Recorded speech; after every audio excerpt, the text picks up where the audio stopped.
Cabinet ने विधानसभा में गैर कानूनी धर्म परिवर्तन निषेध विधेयक 2026 पेश करने की मंजूरी दे दी। इसमें जबरन, दबाव, अनुचित प्रभाव, लालच, धोखाधड़ी या शादी के जरिए किए गए कथित धर्म परिवर्तन के लिए कड़ी सजा का प्रस्ताव है। विधेयक में उम्र कैद तक की सजा, कम से कम 50,000 रुपए का जुर्माना और पीड़ितों को 5 लाख रुपए तक का मुआवजा देने का प्रावधान है। प्रस्तावित कानून के तहत अगर कोई शादी सिर्फ गैर कानूनी धर्म परिवर्तन के मकसद से या शादी के जरिए धर्म परिवर्तन के लिए की जाती है तो उसे अमान्य घोषित किया जा सकता है। गैर कानूनी धर्म परिवर्तन में शामिल दोषियों को कम से कम 3 साल और अधिकतम 10 साल तक की जेल हो सकती है। इसमें पुजारी, कर्मकांडी, मौलवी या मुल्ला जैसे धार्मिक व्यक्ति भी शामिल हैं। अगर धर्म परिवर्तन कराने वाला व्यक्ति नाबालिग, दिव्यांग या मानसिक रूप से बीमार महिला या अनुसूचित जाति या अनुसूचित जनजाति का सदस्य है तो सजा 5 से 14 साल की कठोर कैद और कम से कम 1 लाख रुपए तक का जुर्माना हो सकता है। मुख्य सचिव ने कहा कि इस कानून का मकसद कमजोर लोगों को गैर कानूनी तरीकों से धर्म परिवर्तन से बचाना है। उन्होंने कहा कि भोले भाले लोगों को गलत जानकारी, जबरदस्ती, अनुचित प्रभाव, दबाव, लालच या धोखाधड़ी से एक धर्म से दूसरे धर्म में परिवर्तन करने से बचाने के लिए सरकार ने एक कानून बनाने का फैसला किया है।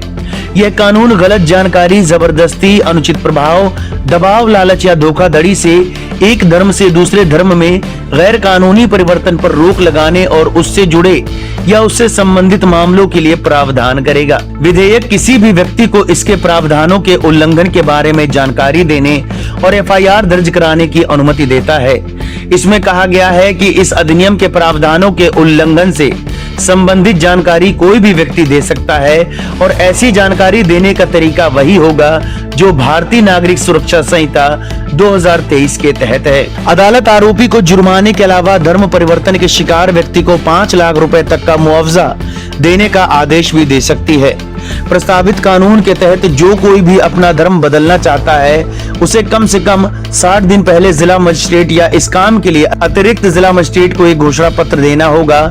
इसमें यह बताना होगा कि धर्म परिवर्तन स्वेच्छा से और बिना किसी जबरदस्ती, दबाव या प्रलोभन के किया जा रहा है। धर्म परिवर्तन की रस्म कराने वाले व्यक्ति को जिला मजिस्ट्रेट को रस्म से 1 महीने पहले सूचना देनी होगी। कैबिनेट ने कहा कि इस कानून का उद्देश्य गैर कानूनी धर्म परिवर्तन को रोकना और साथ ही अंतरात्मा की स्वतंत्रता और धर्म की स्वतंत्रता को संवैधानिक अधिकार की रक्षा करना है। आपको बता दें कि गोवा कैबिनेट ने कई बिलों को मंजूरी दे दी है। कैबिनेट द्वारा मंजूर किए गए अहम प्रस्तावों में व्यापारियों को हमले से सुरक्षा देने वाला बिल और धर्म परिवर्तन को रोकने वाला कानून शामिल है। गोवा में धर्मांतरण को लेकर सख्त कानून बनेगा। उत्तर प्रदेश, महाराष्ट्र, हरियाणा, मध्य प्रदेश समेत पहले ही 11 राज्य यह कानून लागू कर चुके हैं।